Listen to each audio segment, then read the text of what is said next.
Bueno, pues nada, quiero dedicar un muy poquito tiempo a agradecer a todas las personas que estáis haciendo posible esto en tan poco tiempo. La verdad es que es francamente asombroso y encima con unas características, primero el objetivo, sin duda, que es lo más importante, que es un objetivo solidario y con un formato que yo creo que va a representar el futuro, si no ya es el presente de la formación, que es a través de este tipo de debates. Tengo el placer de compartir este debate en el bloque de periodoncia con buenos amigos, Antonio Liñares, Leticia Sala, José Nart y Gustavo Cabello. Yo tengo el papel de moderador y vamos a hablar del tsunami de la perimplantitis y cuál es el tratamiento de elección. La verdad es que es un nombre el que le han puesto tsunami que me parece muy interesante para hablar de la perimplantitis. ¿Por qué?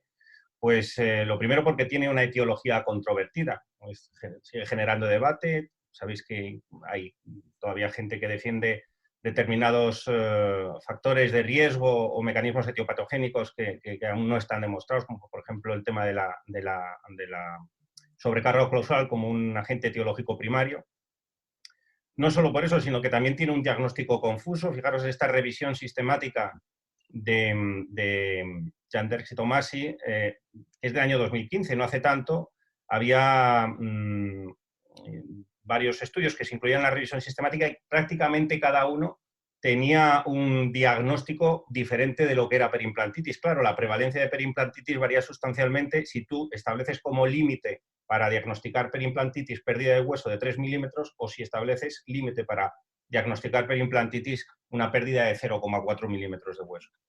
No solo el diagnóstico es confuso, sino que la prevalencia, como sabéis, es muy elevada. Hay ya cerca de 50 estudios epidemiológicos publicados. El último me parece que es del doctor Fabio Vignoletti en Italia. Nosotros ahí en SEPA pues, tuve el placer de participar en este estudio que hablaba sobre la prevalencia e indicadores de riesgo de la perimplantitis en España. ¿Cuál era la prevalencia de perimplantitis en España en 8 o 9 años de seguimiento? Pues aproximadamente un 25%, es decir, 1 de cada 5 pacientes con un periodo de seguimiento medio. ¿Y por qué es un tsunami? Pues porque vamos a hablar hoy del tratamiento y el tratamiento sigue siendo muy incierto. Aquí os pongo otra revisión sobre la capacidad o la eficacia de los procedimientos reconstructivos en perimplantitis y dejan clarísimo en el estudio que la literatura es muy escasa y estudios muy heterogéneos y con bastantes deficiencias. Por si esto fuera poco, para solo un aspecto de la perimplantitis, como es la descontaminación, a todos nos gustaría tener una receta que nos dijeran qué perejil tenemos que echar para que la receta quede correctamente, pero tenemos una batería de posibilidades que hacen difícil tomar una decisión. Supongo que con los compañeros hoy quizá podamos sacar algo en claro. Por si esto fuera poco, cuando nosotros hablamos de factores pronóstico para tener éxito en el tratamiento, muchas veces vamos a cuestiones del control de placa, reducción de la profundidad de sondaje, confección de la prótesis, morfología del defecto, profundidad del defecto, porcentaje del implante afectado, y resulta que un estudio maravilloso publicado hace 2 años por De Waal y colaboradores, ¿cuáles fue de todas las variables que miraron, cuál fue la más relevante y la que más impacto tuvo en los resultados? Pues a pesar de ser cirujanos experimentados, porque no fue en ámbito universitario, fijaros que el porcentaje de éxito que está a la izquierda era mucho menor cuando empezaban a hacer el estudio, es decir, cuando trataban los primeros casos. Y, por tanto, el factor más determinante en este estudio no fue los clásicos factores pronóstico que se establecen en los diferentes estudios, sino algo tan simple y que, por cierto, también tiene toda la lógica del mundo, que es la experiencia en el procedimiento quirúrgico del que opera.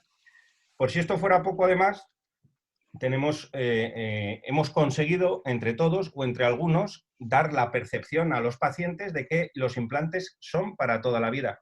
Este estudio está hecho en Estados Unidos. Si este estudio lo hacen aquí en España, pasamos del 100%. Sería el primer caso en la historia, pero pasaríamos del 100%. Pero fijaros que aquí, en el estudio de Insúa, que firma también el omnipresente Alberto Monge, tenemos un 70% de pacientes, que creen que los implantes son para toda la vida. Yo además, con cierta malicia, hice una pequeñísima encuesta entre los compañeros con los que voy a compartir el debate y les hice varias preguntas, pero solo os voy a poner dos de ellas. Una es el porcentaje de tratamiento que hacían quirúrgico o regenerativo o resectivo barra de acceso. Y veis las diferencias que hay entre unos y otros. También me he incluido yo para que hubiera más datos, pero fijaros que, por ejemplo, para el tratamiento no quirúrgico, para alguno representa el 60% de sus tratamientos y para otros representa exactamente el 0% de sus tratamientos. Estamos hablando con gente que tiene bagaje docente en el tema de la perimplantitis, bagaje de investigación y que tiene una formación reglada y experiencia como para hablar con criterio. Y fijaros, sin embargo, la diferencia que había entre unos valores y otros. Cuando yo además les preguntaba sobre los factores pronósticos más importantes, pues excepto el control de placa, que todos estábamos de acuerdo en que era un factor crítico, pues alguno habló de la encía queratinizada, el resto no, dos hablaron de tabaco, algunos del tipo de implantes, algunos del tipo de prótesis, pero veis, como veis, no hay unanimidad. Por lo tanto, es un punto de partida importante para empezar el debate. Y bueno, viendo la diversidad de opiniones y viendo la poca evidencia científica que hay sobre el tema y siendo un tsunami, como hemos descrito en el título, podríamos empezar, si queréis, el debate, dejando que fluya la magia, como se suele decir. Y podríamos empezar, si os parece, con José Nar, que es el que más galones tiene de todos. Y quiero empezar con una doble pregunta y que vayamos contestando todos a esta doble pregunta, o que vayáis contestando todos. Y es empezar por el principio, es decir, ¿cuándo determinas, José, que es un caso para explantar? Y otra pregunta que me parece crucial es si todos los casos de perimplantitis deberían empezar con un tratamiento no quirúrgico con dos objetivos. Uno, ver si se resuelve con el tratamiento no quirúrgico y si no se resuelve con el tratamiento no quirúrgico, dejar unos tejidos más acondicionados para que el tratamiento quirúrgico sea más predecible. Muchas gracias, Dani. ¿Se me oye? Sí. Perfecto. Dani, gracias por la presentación y gracias por poder compartir con vosotros esta tarde. Por tu introducción y porque te conocemos, sabemos que este rato va a ser muy interesante, muy agradable y espero que también todo el que nos oye, a los que agradecemos su presencia, saquen partido aquí. Voy a contestar tu primera pregunta y la respuesta no es fácil. Como todo lo que vamos a responder hoy aquí en esta sesión, todo va a ser complejo, la evidencia es limitada, se va a basar mucho en nuestras experiencias personales y eso no es demasiado científico. Y yo no estoy muy cómodo en ese contexto, pero vamos a hacerlo así porque no hay otra. Y te diría que, en general, la explantación de los implantes la realizaría en términos genéricos cuando la pérdida ósea es mayor al 50%, pero es verdad que si el paciente es mayor, muy mayor, y hoy no sé cómo calificar mayor, pero igual un paciente que tiene más de 75 años, por decir algo, esa referencia no me serviría y trataría de mantener los implantes incluso con más del 50% de pérdida ósea. Es verdad que hay muchas más connotaciones y que esos implantes me gustaría mantenerlos como mucosa queratinizada y seguro que luego podemos hablar de esos temas después. Respecto a tu segunda pregunta, mi respuesta es un sí rotundo. Sí, todos los tratamientos de enfermedades periimplantarias deben pasar por fase 1 y no únicamente por tener mejor tejido, pero por lo que incluye la fase 1. Y la fase 1 incluye esa información al paciente que, como explicabas, no hemos dado previamente, porque incluye motivación, porque incluye la formación al paciente de que el causante es el biofilm y, por lo tanto, que lo necesitamos al 50% para ser exitosos y casi más por todo eso, además de desinflamar el tejido. Pero también hablaremos después, yo soy un creyente y es una de las buenas noticias del tratamiento de la perimplantitis, el tratamiento de la fase 1, resolviendo muchos más problemas de los que creíamos y luego lo podremos debatir, así que sí, la segunda respuesta es sí, siempre necesaria la fase desinflamatoria, control de la infección, como le queramos llamar. Gustavo, continúas tú. ¿Enlazo con lo de NAR o comento otra cosa particular? No, me gustaría que habláramos todo de este aspecto, la parte de cuando Explantación. aconsejas explantar y si deberíamos de empezar, que me consta que tú no, empezar por tratamiento no quirúrgico todos los casos de Bueno, periimplante. vamos a puntualizar. Primero, el asunto de la explantación, efectivamente, tenemos que pensar que cuando hablamos de implante no estamos hablando de dientes, en el sentido de que un implante siempre está asociado a una prótesis. Por lo tanto, a la hora de pensar si tenemos que explantar o no, no solo hay que mirar el nivel óseo del implante, que según el libro de Frank Schwarz viene a decir que más de 2/3 partes de la pérdida ósea del implante condiciona la explantación, sino más bien qué rehabilitación o qué restauración está asociada.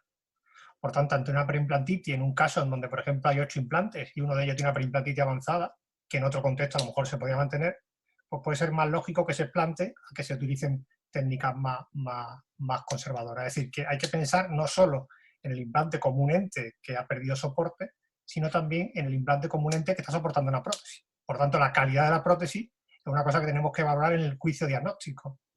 De forma que implante asociado a prótesis bien realizada, vamos a tender más a conservarlo. Implante asociado a prótesis mal realizada o mal confeccionada, con problemas técnicos o con problemas estéticos, pues podemos optar más por técnicas más agresivas en el sentido de la explantación. Ahora bien, si queremos llegar a un punto en el cual la explantación es un obligado, pues básicamente la única razón por la que una explantación es obligada es que el implante se mueva. ¿Cuánto soporte óseo es capaz de soportar un implante manteniendo su función? Pues bueno, tenemos implantes hasta de 4 milímetros con tasa de éxito del 92%. Por tanto, pues si queremos recurrir a un porcentaje, una especie de receta como de referencia, pues podemos pensar que un implante con 4 milímetros de soporte óseo puede ser estable desde el punto de vista clínico. Y en cuanto a comenzar con tratamiento no quirúrgico, todos los casos... Y bueno, esto hay que apuntar un poco por la encuesta que has comentado. El tema de comenzar con todos los tratamientos periodontales, todos los tratamientos infecciosos, comienzan por un tratamiento no quirúrgico, en la fase básica. Pero si somos disciplinados con la literatura, y en esto puedo ampliar un poco Liñares, que está ampliando un poco la idea, el tratamiento de la preimplantitis no tiene predictibilidad desde el punto de vista no quirúrgico. Por tanto, si tenemos preimplantitis, lo razonable es recurrir a un tratamiento quirúrgico. Por lo menos eso es lo que dice la literatura, hasta nuevas líneas de investigación como la que está viendo Tony, que a lo mejor me puede hacer el relevo en este momento. Pues empieza tú, Tony. Bueno, un saludo a todos. Antes de nada, en homenaje a toda la gente que está pasándolo mal, me voy a poner la camiseta un poco de apoyo a todo nuestro país. Ole, Tony. Tiene 25 años y aún me vale, que es lo importante. Sí, no te lo crees ni tú. Sí. Bueno, es una infección muy profunda. O sea, hablamos de heridas superficiales, heridas profundas, y para mí la perimplantitis es una herida profunda que llega al hueso y como tal es una herida abierta.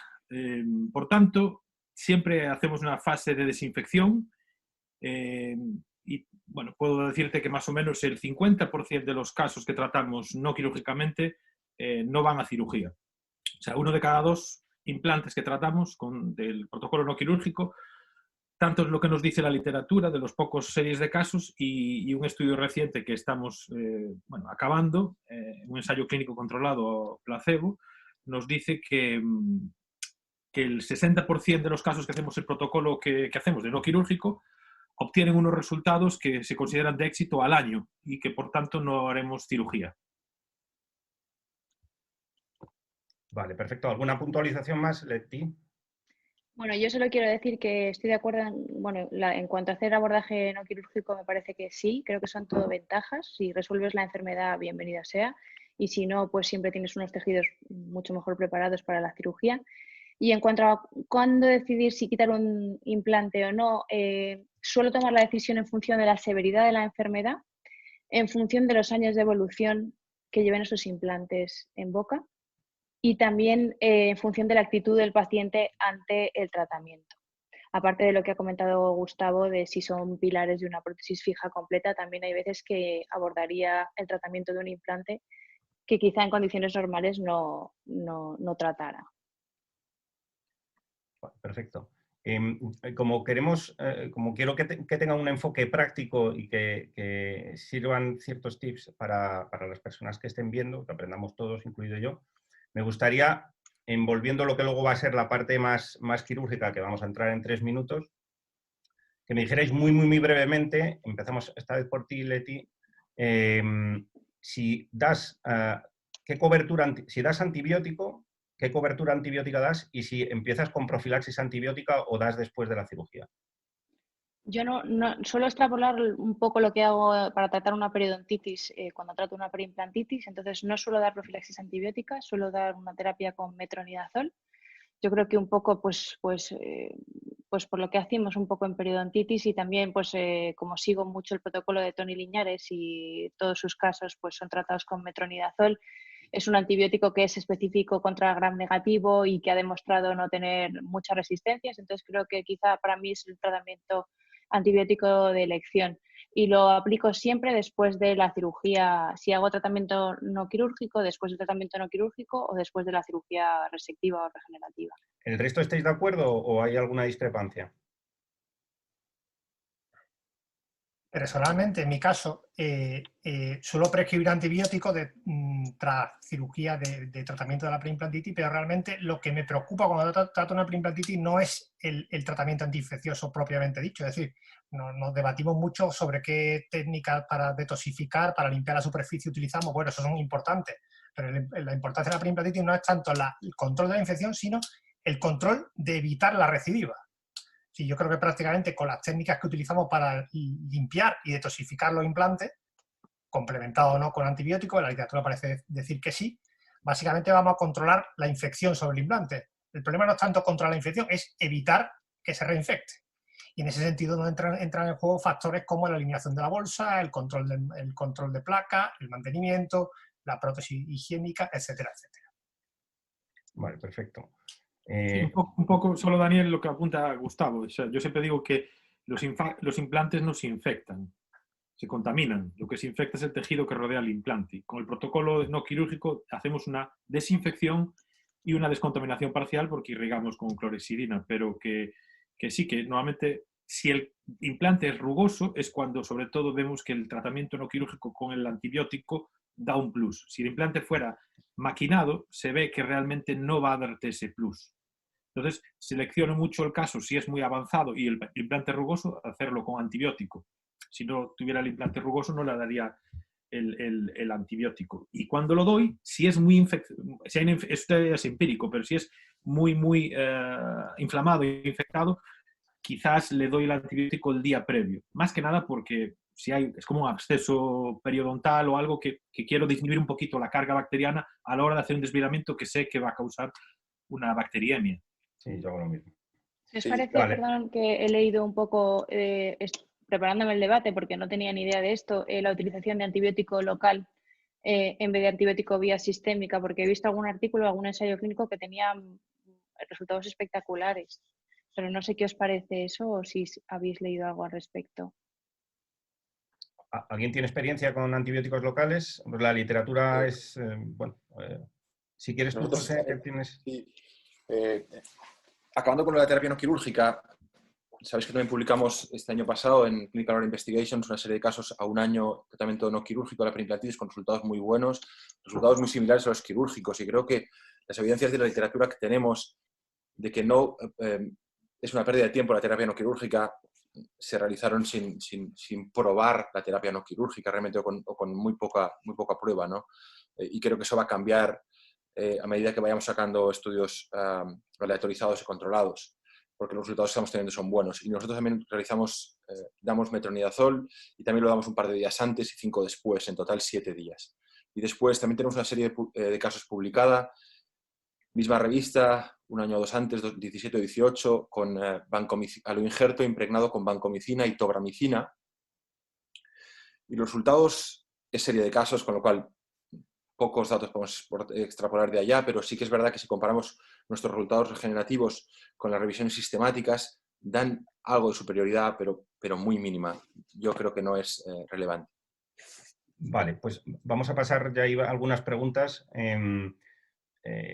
Como los que estamos aquí conocemos bastante la vida profesional de Toni, lo dábamos por hecho, pero me gustaría que resumieras muy brevemente, en 15 o 20 segundos, cuál es tu protocolo no quirúrgico, que nos lo han preguntado 2 veces. Bueno, yo me he basado sobre todo en que eso, hace 10 años todo el mundo hacía cirugía, nadie se creía el tema del no quirúrgico, pero veía casos que evolucionaban bien. Y sobre todo es porque hay un concepto que es de invasión bacteriana. Cuando tratamos periodontitis tratamos una bolsa, pero cuando tratamos perimplantitis tratamos una bolsa, pero que también están infectado el tejido blando. Por tanto, hacemos ultrasonidos con punta de metal subgingival, con clorexidina en la botella, para ir irrigando, y después, importante, hacemos un curetaje del epitelio de la bolsa, porque está infiltrado y está seguramente, hay bacterias dentro del conectivo. Y después damos metronidazol. Y solo metronidazol, no como amoxicilina, como pregunta mucha gente, porque amoxicilina y metronidazol es cuando tienes el AA, y el AA prácticamente está ausente siempre en las lesiones periimplantarias. Sería como un sobretratamiento. Vale, perfecto. Pues Bueno, con esto último que has dicho has contestado otra pregunta. Digo, Gustavo. Con respecto al tema de la invasión de las bacterias de la parte blanda de la bolsa, como comenta Tony, creo que esto también es un debate abierto no solo en perimplantitis, también en periodontitis. Hay que recordar los artículos clásicos de Shagley, Lisgarten y demás que venían a decir que las bacterias tienen capacidad para infiltrar el tejido blando. Es decir, de hecho hay técnicas clásicas en periodoncia que tenían como objetivo eliminar la parte blanda de la bolsa, porque se intuía por ciertos estudios que las bacterias no solo contaminaban la superficie del diente, sino que también algunas de ellas, sobre todo los periodontopatógenos más agresivos, tenían capacidad de invadir el tejido blando de la bolsa. Por tanto, eso de que en periodoncia no se produce invasión del tejido blando también es una cosa que se podría debatir. Creo que hay estudios que dicen que sí y otros que dicen que no.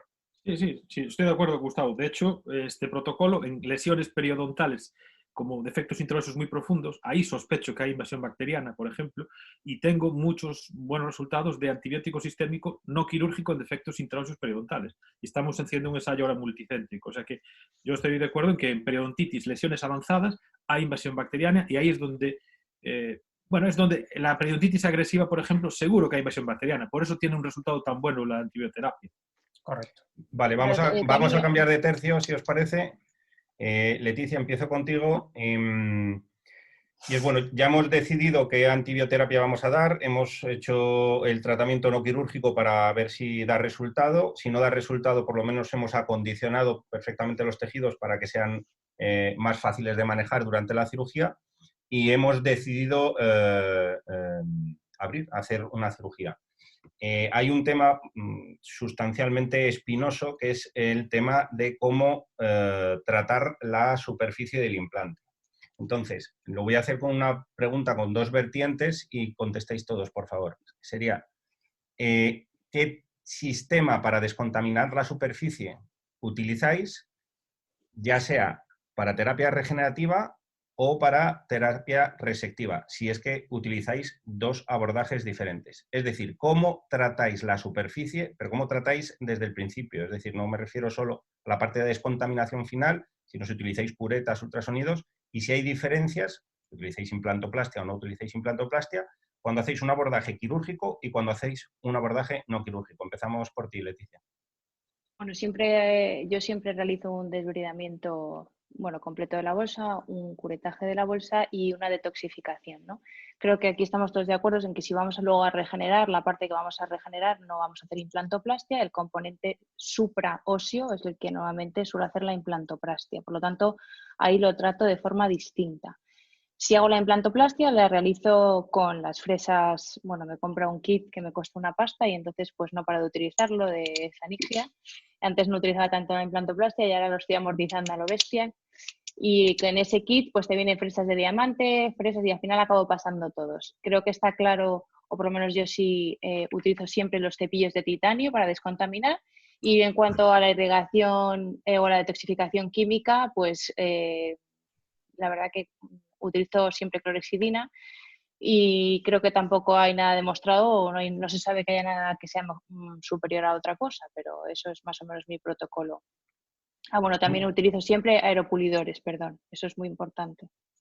Vale, clorexidina, auropulidores, y para la parte supraósea, la que va más en parte resectiva, implantoplastia. ¿Alguna diferencia, Antonio? ¿Tony? No. A ver, lo que no uso sí que son los aeropulidores, De hecho, los tenemos prohibidos en no quirúrgico, para nosotros está prohibido, para nuestro grupo. Muy importante recalcar, prohibido. No contraindicado, prohibido. Y en no quirúrgico. Y en quirúrgico prácticamente lo mismo. En el efecto infraóseo, desinfectarlo. Utilizo el EFTA de forma empírica desde hace 10 años. También lo utiliza Rokutso. No hay datos, pero da la sensación que, bueno, como es un quelante y es un pH neutro, lo que no me gusta es la clorexidina en un colgajo abierto porque es cáustico y quema el hueso, por eso uso más suero. Pero más o menos hacemos todo lo mismo. O sea, el componente infraóseo lo regeneramos y el componente supraóseo hacemos implantoplastia si el implante lo permite. Un implante de pared muy fina podemos romperlo. ¿Alguna diferencia? ¿Ha salido clorexidina, suero, EFTA? Yo creo que hay que distinguir dos cosas. Uno es la limpieza del implante, propiamente. Entonces ahí tenemos básicamente 3 elementos que utilizar. Instrumental manual, curetas, instrumental ultrasónico y después también spray aeropulidores. Yo en ese sentido el ultrasonido, el instrumental ultrasónico lo utilizo siempre y cuando vea cálculo en el implante. Siempre y cuando lo que se ve es una hiperimplantite asociada a placa blanda, no suelo utilizar el ultrasonido. Sin embargo, si hay cantidad de cálculo en el implante, generalmente sí. El aeropulidor lo utilizo sistemáticamente en la terapia quirúrgica. Obviamente en la no quirúrgica creo que hay gran riesgo de efisema, como creo que apunta Tony. Pero bueno, también hay puntas especiales en los aeropulidores para hacer la terapia no quirúrgica.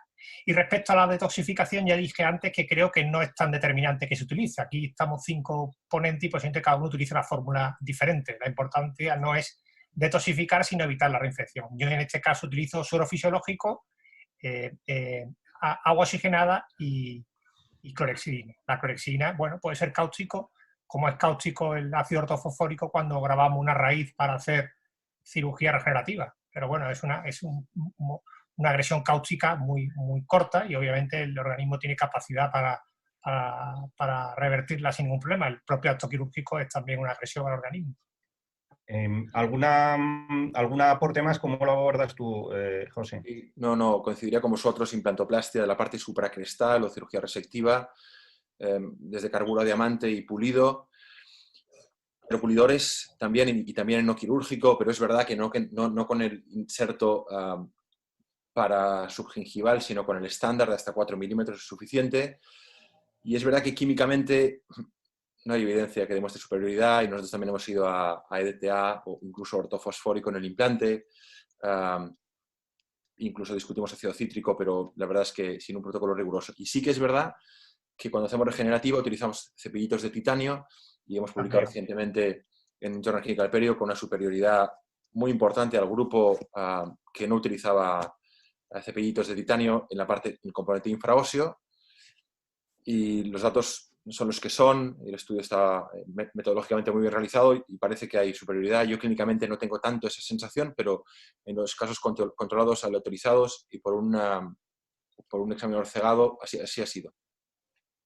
Claro, el problema es cuando el componente infraóseo es un componente infraóseo estrecho, que es el más apropiado para regenerar, sería el más apropiado para conseguir incluso reintegración, que eso es, bueno, es un tema ya aparte. Es que muchas veces hay muy mal acceso para poderlo limpiar. Entonces entiendo que recurrís, por lo que me habéis dicho, a instrumentación mecánica, algunos aeropulidores en esos casos, y la parte química, pues como ponía antes la foto de Arguiñano, cada uno tiene su receta, puesto que no hay evidencia de ningún tipo para acreditar que un protocolo es superior a otro. Esto lo digo un poco por consensuar lo que acabamos de decir. Preguntan, me parece interesante, cuando hacéis implantoplastia, han preguntado si tenéis algún tipo de cuidado o si creéis que puede tener repercusión de algún tipo, sabéis que hay alguna publicación al respecto, la diseminación de las limaduras de titanio.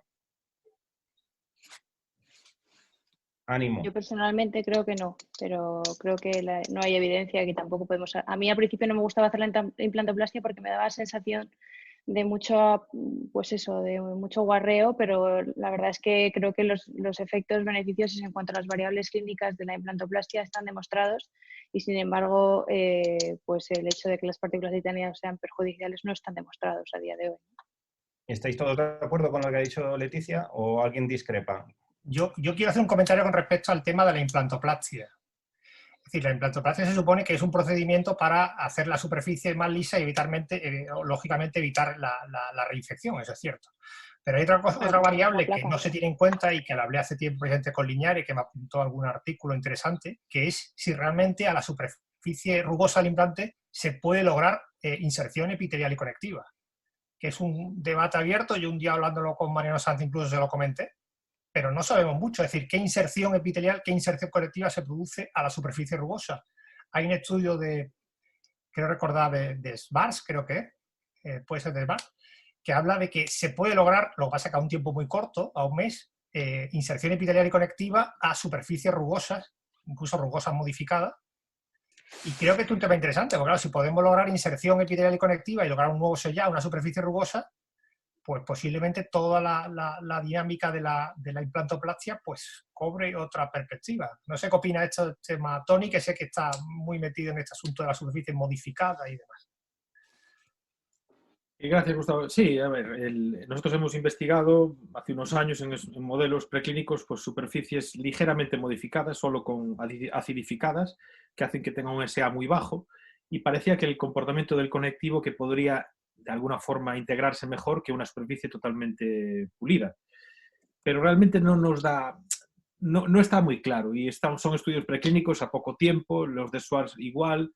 Ahora está el láser log de Biohorizons esto hay que demostrar que valga, pero tengo muchas dudas de que aún estas superficies modificadas puedan mejorar este sellado, porque al final es un material inerte y no creo que por muchas modificaciones como ahora los implantes del grupo Borg que hacen el Prama y crean que hay un epitelio corto, hay que demostrarlo. El epitelio es largo y va a ser siempre apical a la unión de la prótesis con el pilar o con el implante. Y ahí después se establece el conectivo de 1 milímetro que normalmente va a estar no insertado en el implante. No creo que se consiga mucho sobre eso. Vale. Preguntaban, bueno, hay una batería de preguntas que no os podéis hacer una idea. Preguntaban, creo que es un tema, yo creo que aquí sí habrá unanimidad, preguntaban si los ultrasonidos o el abordaje con las curetas tiene que ser con teflón o curetas de plástico o de metal. Yo creo que todos coincidimos en que de metal y sin piedad, ¿no? A la hora de abordar el tratamiento quirúrgico. Aquí habría que diferenciar lo que es el cuidado de las porciones transgingivales, que son las que no queremos arañar para que no acumulen placa, y luego ya una vez que ya hay acúmulo de placa y que estamos sobre una superficie rugosa, tendría menos relevancia utilizar los instrumentos metálicos. ¿Estamos todos de acuerdo o alguien discrepa? Totalmente de acuerdo yo en ese caso. Totalmente de acuerdo. Sí, yo también. Vale. Otra cuestión. Hemos visto que hacéis la mayor parte, quizá menos Gustavo, implantoplastia en la parte más supracrestal, en la parte con un componente infraóseo o con una pérdida de hueso que lleva un componente infraóseo que podría ser más proclive para realizar procedimientos regenerativos. ¿Con qué regeneráis y por qué regeneráis con ese material? Empieza Tony. No. Bueno, los estudios claramente muestran superioridad si pones un injerto óseo en el componente infraóseo. O sea, que no hay duda, colocar un biomaterial. Normalmente usamos el más estudiado, que es el BIOS. Yo particularmente me gusta más el BIOS Collagen porque me da sensación mejor estabilidad del coágulo.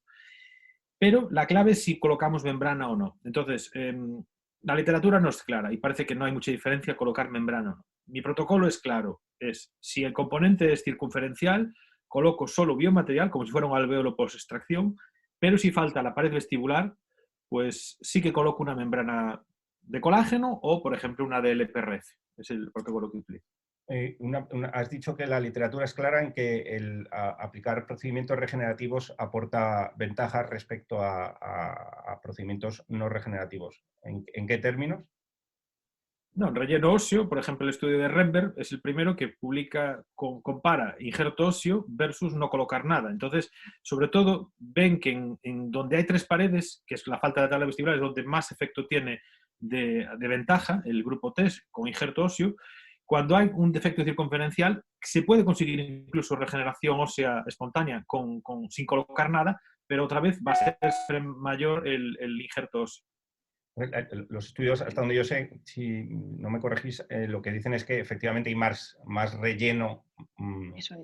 más relleno óseo radiográfico, pero no hay mejoras en la profundidad de sondaje y en las variables que pudieran determinar recidiva o no recidiva o estabilidad o no estabilidad del procedimiento. Y además, ese relleno óseo radiográfico, ¿hasta qué punto depende de las...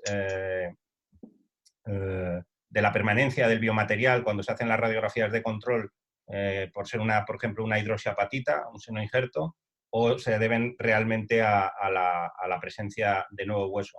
No sé el resto. Gustavo, ¿tú qué material utilizas y por qué? Ya nos ha dicho Tony que él solo en defectos muy autocontenidos y que quizá el de elección sería el Bioscolagen y que no cree que aporte nada o prácticamente nada la aplicación de membranas. ¿Tú cómo lo enfocas? Respecto al asunto de la membrana, efectivamente coincido plenamente con Tony. Es decir, salvo que haya un componente vestibular o lingual, una parte de implante denudado, generalmente si son defectos puramente infraóseos no suelo utilizarla.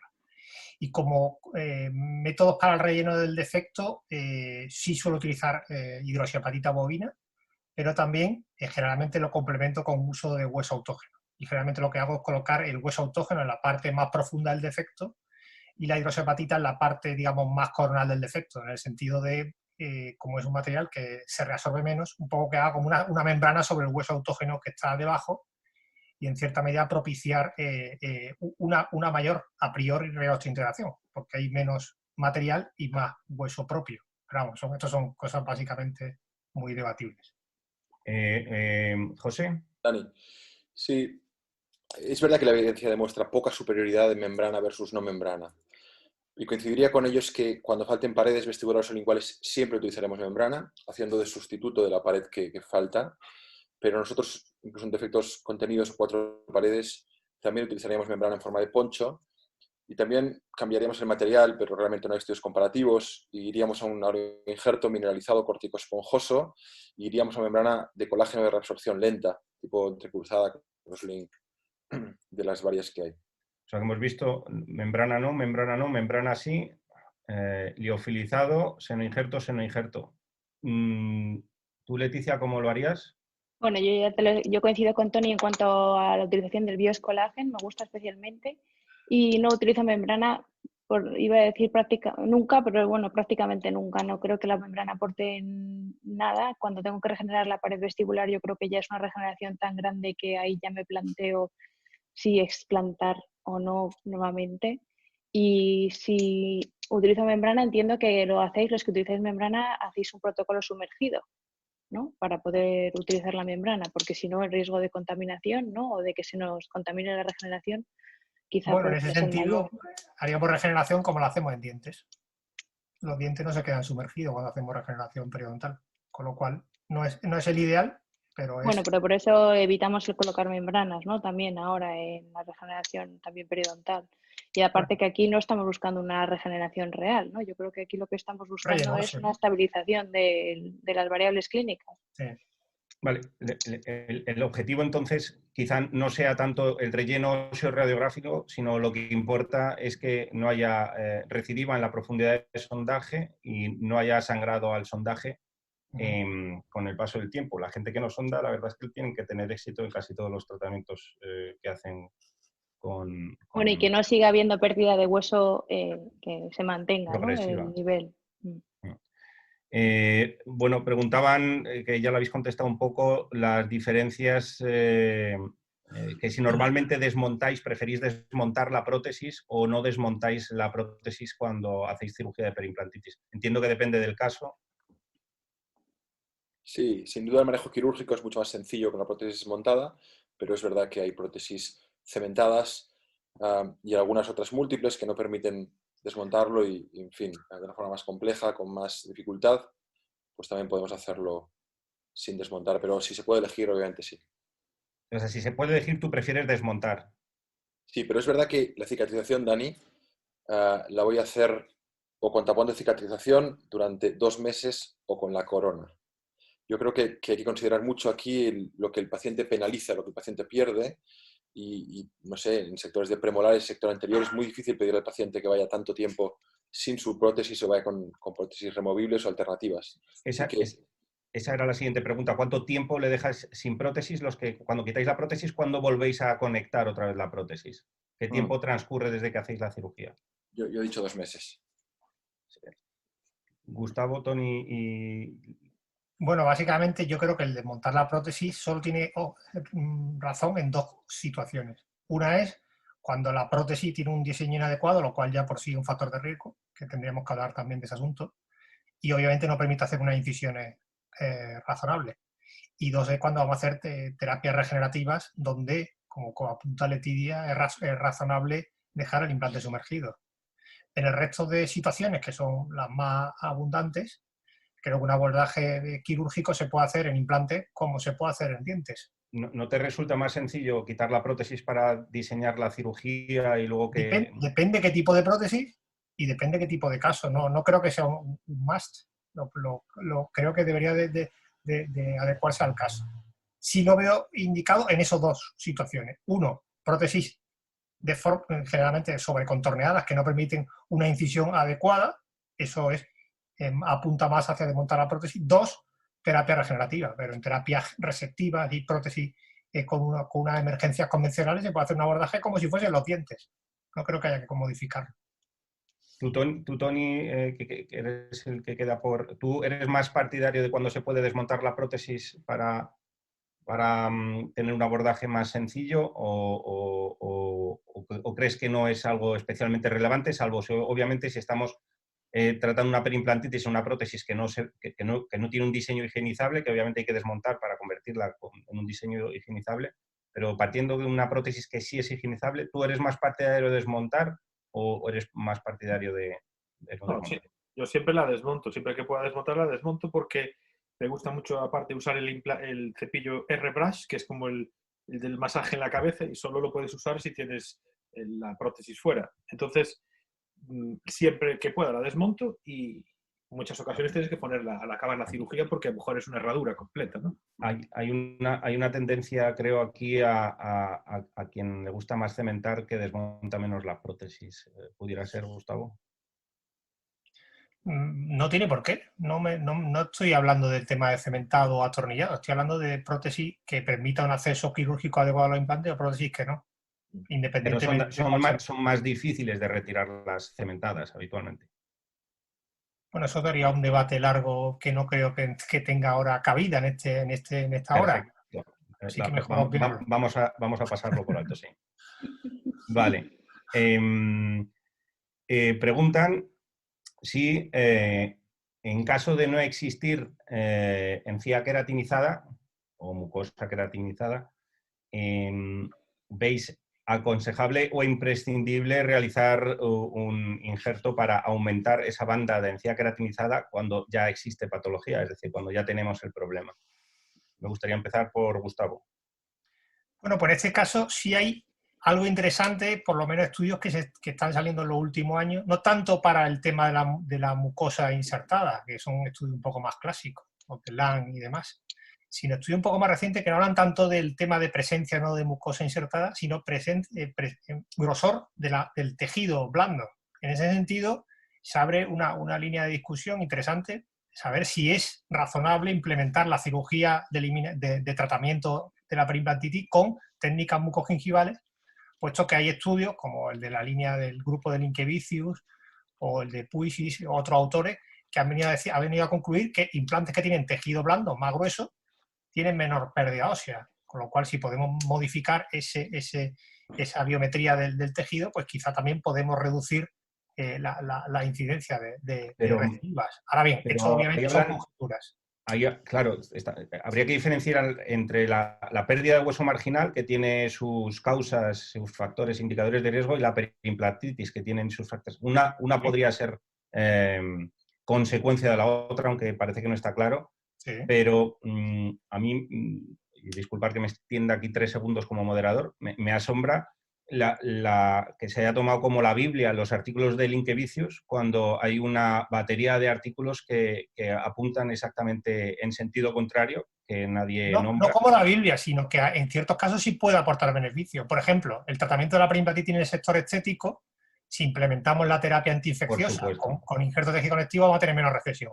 Por supuesto. Segundo, en zonas con poca calidad de encía, lo típico de mandíbula posterior, muchas veces, si hay una encía muy, muy fina, engrosar el tejido, por lo menos eso dicen ciertas líneas de investigación, que obviamente hoy por hoy no son paradigmas, sí dicen que realmente podemos tener mejor estabilidad del compartimento óseo. Ahora bien, esto obviamente son cosas que son líneas de investigación que se están abriendo, no son líneas de investigación resueltas. Dani. Veía que te movías mucho, José, en el sitio. Sí, estoy muy de acuerdo contigo, Dani.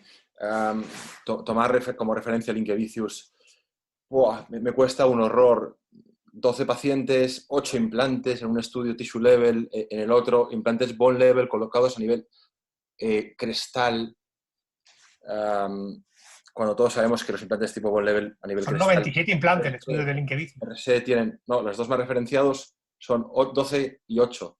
Tissue level y bone level a nivel crestal, y tissue level, yo creo que, no sé, el grosor de la mucosa creo que no es un tema capital, sí lo es para evitar recesión en el sector anterior, por supuesto, y así lo hace Frank Schwartz, y es un protocolo que me parece muy inteligente. Yo estaría mucho más por la mucosa queratinizada, sobre todo en mandíbula posterior. Pero es verdad, Dani, que hay pacientes que consiguen mantener salud perimplantaria sin mucosa queratinizada. Es verdad que los hay, es verdad, es así, ¿no? Y otros, creo que facilita mucho las cosas tener mucosa queratinizada. Y el grosor, yo creo, Gustavo, que sigue siendo un método, como tú decías, sigue siendo una línea para investigar, porque, como decía Dani, muchos estudios donde valoran la altura del pilar sin tener en cuenta el grosor, ven que uno de los factores es realmente la altura del pilar y no el grosor, ¿no? Y eso le pasa a Galindo, le pasa a Blanco, nos pasa a nosotros. Bueno, van unidos. Generalmente, altura de pilar más alto va asociado a un tejido blando más alto. Obviamente o a enterrar más el implante. Ahí está el tema. O a enterrar más el implante. Ahí está el tema. Pero bueno, no nos vamos a enredar con esto. Me gustaría preguntar a Leticia y a Toni, ¿en qué nos basamos, una vez que hemos terminado el tratamiento quirúrgico, en qué nos basamos para saber si hemos tenido éxito en el tratamiento? Lo hemos nombrado antes someramente. Me has dejado sin contestar a lo del tejido del Linkevicius. Es que nos podemos Me estaba mordiendo. ¿En qué nos basamos para saber si hemos tenido éxito? Pues simplemente... Contesta si quieres lo del Linkevicius, ¿eh? Nos quedan vale, muy rápido. Creo que se están mezclando dos conceptos. Uno es el de remodelado óseo fisiológico, que efectivamente depende del grosor de tejido que tenemos. Y creo que los estudios del Linkevicius nos han aportado muchas cosas. Y otra cosa es tratar una perimplantitis y la influencia del grosor o la mucosa queratinizada que hay alrededor. Yo creo que todavía no hay nada demostrado de que la mucosa queratinizada pueda, pues eso, estabilizar el tejido, pero sí que es verdad que está claro que facilita la higiene por parte del paciente. Entonces, en tanto en cuanto pues, facilite la higiene y el paciente no sea capaz de controlar la placa, pues creo que sí que puede estar muy indicado hacer un injerto de tejido conectivo y tener nuestros implantes rodeados por mucosa queratinizada y sobre todo por mucosa insertada y poco fondo de vestíbulo. Esa es mi opinión, rápido, y ya está. Y luego le dejo a Toni que conteste lo del éxito del tratamiento, para no... Sí, ¿cuándo consideras que el tratamiento ha sido exitoso, Toni? Bueno, a ver, los criterios de éxito que se usan en literatura es bolsas de 5 o menos, sin sangrado y sin pérdida marginal ósea de 1 milímetro en un año, ¿no? O 0,5. Bueno, eso es lo que se utiliza para la metodología científica, que no tengas bolsas más de 5 y que sangre. Pero bueno, yo me baso mucho en la reducción de la bolsa, que vea que no sangre y que el hueso al año pues, se mantiene estable. Entonces es un poco lo que me baso. Si está bien, sigo esperando, porque a la cirugía no la determino, lo preguntaban por ahí, al mes, ¿cuánto esperas después del no quirúrgico? Pues yo sin el no quirúrgico a los 2-3 meses veo que hay una mejora, sigo esperando porque sí que hay margen de mejora. Y solo apuntar que justo acaba de salir publicado un artículo interesante donde analizaron si tras el tratamiento de la perimplantitis de forma quirúrgica tienes o no tienes encía queratinizada, del grupo de Home Life One, y estaba Alberto Monge, y se ve que al año no hay diferencias en cuanto a pérdida ósea y bolsas, si tienes encía queratinizada o no. Por eso mi protocolo quirúrgico es, hago la cirugía, limpio, etcétera, y después veo al paciente. Si veo que pueda recidivar o se vuelve a inflamar, puedo valorar más adelante hacer un injerto libre o no. Vale. Dos preguntas más. Una que me parece que era colación de lo que estabas diciendo ahora, que me preguntan, que me parece muy interesante, es si después de una cirugía no va bien el procedimiento quirúrgico, es decir, no hemos tenido éxito en el tratamiento de la perimplantitis, ¿abordaríais una segunda cirugía o ya decidiríais explantar? Entiendo que dependerá del caso, pero en líneas generales, ¿por dónde caminaríais? Bueno, yo ya yo creo que lo contestaste tú. Depende del caso, de la importancia y de ese implante en el caso en general. Yo tengo casos que he reoperado, pues al cabo de 2 o 3 años, por la importancia de ese implante. Pero si vemos que no funciona, pues y el implante es prescindible, pues se puede quitar. ¿Alguna diferencia? ¿O hay alguien que ya la segunda vez sea para explantar No, o puede haber un segundo intento no, en no, que determinadas hacer en ocasiones? este tipo de situaciones recetas de cocina es muy complicado, porque cada escenario será diferente, sinceramente. Lo que sí tenemos que trasladar una idea clara es la predictibilidad que tenemos cuando hacemos terapia antiinfecciosa en implante. Es decir, qué predictibilidad tenemos al tratar Esa era justo la siguiente pregunta que iba a hacer. Es decir, a tenor de lo que habéis leído y vuestra experiencia profesional y lo que hay publicado en la literatura, el porcentaje de éxito del tratamiento de la perimplantitis, independientemente del abordaje, porque parece que no hay mucha diferencia entre unos y otros, ¿qué porcentaje de éxito se está barajando en la literatura? Lo digo para no deprimirnos cuando no nos salga bien el tratamiento de una perimplantitis. Pues en este sentido tenemos que ser claros, tenemos que saber la predictibilidad que nos dicen los estudios que tenemos con ese tratamiento. Y la predictibilidad, desgraciadamente, en estudios que se han hecho a 2 y 5 años, por citar el de Hay Mayfield o el estudio de The Wall, uno con terapia receptiva, otro con terapia de acceso, con cirugía de acceso, viene a decir que, por quedarnos con una cifra, que la tasa de éxito a 2 o 5 años viene a ser cercana al 50%, es decir, prácticamente como lanzar una moneda al aire, lo cual tenemos que ser justos y derrotistas en el sentido de que es una complicación que se suma a la incidencia de la perimplantitis, como es que el tratamiento encima no es predecible. Y eso que los pacientes se creen que el tratamiento va a ser para toda la vida. Efectivamente, hay tantas cosas que cree la gente. José, ¿tú? Añadiría a Gustavo, y en su línea, podríamos añadir Serino, más o menos 60% de éxito, y tenía la oportunidad de revisar Rokutsu a 10 años, a punto de publicarse, y amigos, 1/3 de los implantes fuera, 1/3 de los implantes se quedan, 1/3 de los implantes siguen infectados. Así que el mensaje es clarísimo, Dani, lo que estáis apuntando todos. El tratamiento no es predecible. Vale, y ya para terminar, que nos quedan 2 o 3 minutillos, ¿qué recomendaciones, qué pautas mandáis para los pacientes después del tratamiento quirúrgico? Me refiero en cuanto a antisépticos. Yo, como moderador, me vais a dejar que meta el cepillo quirúrgico, que me parece una herramienta absolutamente que marca la diferencia en cuanto a la cicatrización en este tipo de abordajes. ¿Vosotros qué pauta recomendáis al paciente? ¿Cada cuánto tiempo le veis? ¿Cuándo incluso os atreveríais a hacer la reevaluación? Empieza tú, Leticia. Bueno, es que depende, porque depende. Yo a los pacientes que ya han tenido perimplantitis los trato como pacientes de alto riesgo. Entonces, no suelo citarles más tarde de 3 meses para hacer mantenimientos, por lo menos al principio. Entonces, quizá los cito con bastante frecuencia para ver si están controlando bien los niveles de placa. En el momento que veo que están controlando bien la placa, les voy dando citas un poquito más largas, ¿no? Pero ese es más o menos mi protocolo. Yo creo que unos 3 meses quizá. ¿Tú cada cuánto tiempo los ves y qué protocolo les haces seguir a los pacientes después del tratamiento, tanto no quirúrgico como quirúrgico, Tony? Nos quedan 2 minutos. Cada 3 veces al año, 2 veces. Cada 4 meses, paciente de alto riesgo. Cada 6 meses, paciente de riesgo medio. Ahora podemos utilizar el análisis de riesgo de Hay Mayfield, que acaba de publicar en el COIR libre de acceso. Una herramienta interesante, aunque tiene algunas cosas que no me gustan. Pero más o menos eso. Cada paciente tratado de perimplantitis, cada 3 veces al año. Paciente periodontal que le he puesto implantes, 2 veces al año. Más o menos así. ¿No veis al paciente en intervalos cortos justo después de la cirugía? ¿Ya lo veis a los 3 meses después de quitar puntos? No. Yo justo después de la cirugía le haces una reevaluación al mes y medio. Igual. Sí. Vale, perfecto. Se ha repetido, se me había olvidado, el papel del láser en el éxito del tratamiento perimplantario, que lo han preguntado como 16 veces más o menos. Entonces,